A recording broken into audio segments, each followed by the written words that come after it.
Olá, pessoal, tudo bem? Meu nome é Thiago Prux, eu sou um dos sócios daqui da Capitalista, que é uma empresa de análise e recomendações de investimentos. E como é tradicional, às sextas vamos fazer mais um Barganhas da Bolsa. Dessa vez o pessoal da análise trouxe algumas ações e eu vou explicar se elas são barganhas ou ciladas, né? Já deixo claro o convite para quem não é inscrito se inscrever no canal, para quem gostar do vídeo, dá um like e compartilhar. E não esqueçam de deixar aqui nos comentários o que vocês acham sobre essas ações, né, e quais as que vocês queiram que nós comentemos aí nos próximos vídeos. E lembro, né, pessoal, o fato da gente não recomendar uma empresa, uma ação, não quer dizer que ela é ruim, né? Ela pode, a ação pode estar, não deixa de ser barata porque a gente gosta ou não, ou não deixa de ter potencial. E eu gosto de comentar isso porque às vezes o pessoal coloca lá nos comentários, mas vocês falaram que era barganha, mas não recomendo. Não tem como a gente recomendar todas, né? Até porque aqui o foco é mais fundamentalista, né? Então, não tem como recomendar todas as empresas da Bolsa, às vezes pode ter uma melhor do que a outra, é mais para a gente passar a nossa opinião hoje, né? E isso pode mudar ao longo do tempo também, claro, é sempre bacana aí conversar sobre as empresas, tá? Então foram separadas essas aqui, começando com a Allied, né, pessoal, que é uma ação que sofreu bastante aí nos últimos trimestres, né? A gente percebe que ela opera com um valor patrimonial bem abaixo do valor de mercado, a mesma coisa o PL, que é o indicador preço-lucro. E se a gente for olhar, nem é normal, né? Uma empresa, apesar dela ser forte na parte de distribuição, que trabalha com essa parte de eletroeletrônicos, né, ter um PL, um PVP tão baixo aqui como o caso da Allied, né? A gente entende que o mercado exagerou, tá? A empresa é muito forte na parte de distribuição e o mercado bateu nela como se ela fosse um Magazine Luiza, uma Via Varejo, né? Lembrando que ela tem uma participação forte também no mercado de celulares, né? Ela tem um market share em torno de 10%, 11%. Né? Ela tem uma parceria aqui com a Samsung, né? Inclusive em relação a lojas, né? Então é bem bacana nesse sentido. E outra vantagem da Allied em relação a outras empresas, quando a gente compara com Via, por exemplo, é que é uma empresa que não tem o que a gente brinca, né? Que são aqueles esqueletos no armário, aqueles passivos. É uma empresa nova, uma empresa bem gerida e a gente considera uma barganha sim. Como eu falei, não quer dizer que a gente recomenda, não recomenda, mas a gente entende que é um ativo barato sim a Allied, tá? A segunda ação, essa foi bastante pedida por vocês, a IOSP, né, que é uma das maiores empresas do mercado global, é a maior, na verdade, fabricante aí de rodas, e era uma empresa que vinha se recuperando bem até chegar a pandemia, a crise, né, a indústria automobilística foi por buraco, praticamente parou a produção ali em abril de 2020 e acabou pegando a IOSP no contrapé. Ela já vinha no movimento de desalavancagem para melhorar a eficiência, a produtividade e a crise, né, deu literalmente no meio da empresa. Né, e recentemente ela sofreu também e vem sofrendo porque ela tem uma posição grande na Europa, em torno de 30% das vendas, se não me falha a memória, são no continente europeu. Tem muito, eles têm posição lá, inclusive industriais, né, para fabricação direto lá. Então é uma empresa que o macro, né, acabou desfavorecendo quando a gente fala desses acontecimentos dos últimos anos. Tá? Por outro lado, né, pessoal, ela conseguiu melhorar bem, né, conseguiu melhorar os números, né, e a gente entende aqui que a única coisa que ficou, ela vai ficar devendo um pouquinho, talvez, por causa dessas crises, é o crescimento na China, que é uma pena. O resto aqui é uma empresa que tem totais capacidades, é uma empresa que tem um histórico grande de execução, né, o que a gente chama de fake small caps. É uma empresa que tem potencial de crescimento, mas já tem um tempo de mercado muito grande, então é outra que a gente considera uma barganha. Né? Hoje um PVP na casa de 0,53, um PL na casa de 3,4, mas aqui já é um pouco mais normal essas empresas terem múltiplos mais baixos, essas empresas industriais, tá? E tá com yield alto hoje, até porque as ações caíram bem nos últimos anos. Não é. Tem outras empresas metal mecânico que pagam dividendos melhores do que a IOSP, tá? Mas a gente considera uma barganha assim. Temos aqui o Banrisul, né, pessoal? O Banrisul ele tem algumas questões principalmente ligada, vamos dizer assim, a uma proteção da receita, né, já que muita coisa de alguns municípios, pagamentos, né, municípios e alguns pagamentos estaduais no Rio Grande do Sul tem que ser feito pelo Banrisul. O Banrisul deu uma ajustada nos últimos anos, né, com redução de pessoal, com a questão de melhorar a eficiência, né, mas quando a gente compara, por exemplo, com o Banco do Brasil, né, o Banrisul ficou atrasado nesse processo. Nós entendemos que, por exemplo, para dividendos, tem empresas mais interessantes no mercado financeiro do que o Banrisul e que o próprio Banco do Brasil.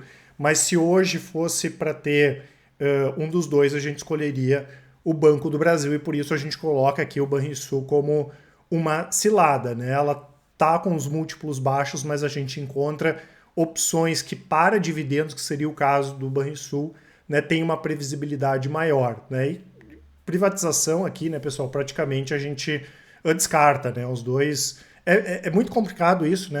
Quem é gaúcho sabe, é só falar em privatização, o pessoal já arrepia, né? E tem essa questão que já os dois candidatos aí falaram que não tem interesse em privatizar o Banco do Estado do Rio Grande do Sul, que foi um dos últimos grandes bancos aí estaduais que sobraram, né? Então a gente não acha interessante, colocaria aqui como uma cilada, né? E outra coisa, tá, pessoal? Lembrando, né, que nós temos várias estratégias aqui de recomendações. Eu vou deixar para vocês aqui o relatório de performance. Tem, por exemplo, a nossa carteira Micro Small Caps que está cheia de barganha. As nossas carteiras de longo prazo estão batendo todas as máximas históricas, né, mesmo com a bolsa caindo aí nos últimos dias. E eu vou deixar esse relatório aqui para vocês. Tem ali, tá, pessoal, as explicações das carteiras, tem vídeo, né? Vocês podem ver cada uma das nossas estratégias de longo e de médio prazo também. Qualquer dúvida, vocês entrem em contato com a Capitalizo. Continuando aqui, nós temos a Sanepar, né, pessoal? Eu já comentei algumas vezes que para o longo prazo, quando a gente fala de utilidades públicas, o pessoal da análise prefere o setor elétrico, a gente continua com essa preferência, mas a Sanepar hoje tem uma perspectiva positiva. Primeiro, né, o Ratinho Júnior mesmo, que a gente, mesmo ele tendo mudado um pouco o discurso, a gente acha difícil ter privatização da Sanepar, mas por outro lado, né, pessoal, a permanência dele por mais 4 anos, né, por mais críticas que a gente tenha à agência estatal lá do estado do Paraná, que deveria ter reajustado mais as tarifas da Sanepar, não seria o Requião, né? O Requião teria uma grande chance de ter congelamento de tarifa, por exemplo. E por que a gente fala isso? Porque quando o Requião foi governador, ele manteve as tarifas congeladas, né? Então isso afasta esse risco. E é uma empresa barata, né, pessoal? Uma boa pagadora de dividendos, os múltiplos estão muito baixos, né? E agora a gente viu em relação aos próprios pares, né? A Copasa deu uma disparada, a Sabesp, e a Sanepar ficou para trás. E outra questão importante também é a situação de chuvas aqui no Brasil, né? Se a gente for pegar bem melhor que nos últimos 2 anos, o Paraná sofreu demais, e no caso agora está melhor aqui na região sul-sudeste, as melhores condições, né?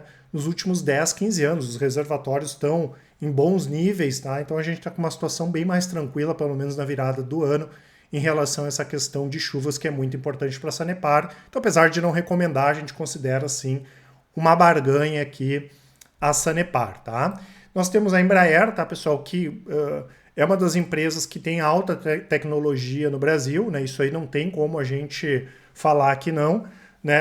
Tanto a Embraer quanto a Apvida estão aqui com o PL riscadinho porque elas deram prejuízo, então seria PL negativo, tá? Mas não é por causa disso que a gente vai olhar, vai deixar de olhar. E as duas, né, estão aqui operando a Embraer abaixo do valor patrimonial e a Apvida perto aqui do valor patrimonial, tá?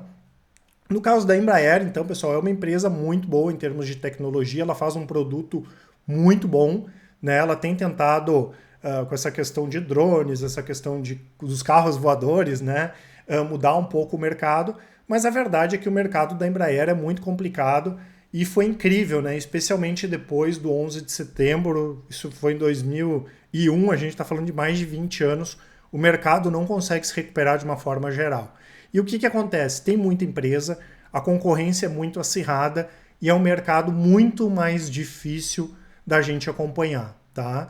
Eu trago até como exemplo aqui a IOSP, né? Vamos pegar 2 empresas de recuperação, vamos dizer assim, recuperação de resultados. A Embraer, que sofreu com a pandemia e vem sofrendo desde o 11 de setembro, e a IOSP, seriam 2 empresas de recuperação.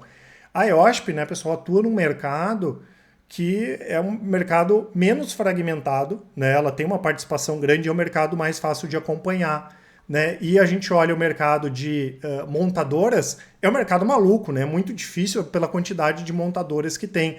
Então, mesmo o mercado de montadoras sendo complexo, vamos dizer assim, é muito mais fácil avaliar, né, a IOSP, que fornece para esse mercado de montadoras também, né? Então faz muito mais sentido na nossa avaliação daqui a um pouco pegar alguma empresa que forneça para esse mercado, né, como por exemplo a WEG, pode aumentar a participação nesse mercado, da Embraer do que necessariamente pegar a Embraer, tá? Então a gente acha bastante complexo para avaliar aí no longo prazo, tá?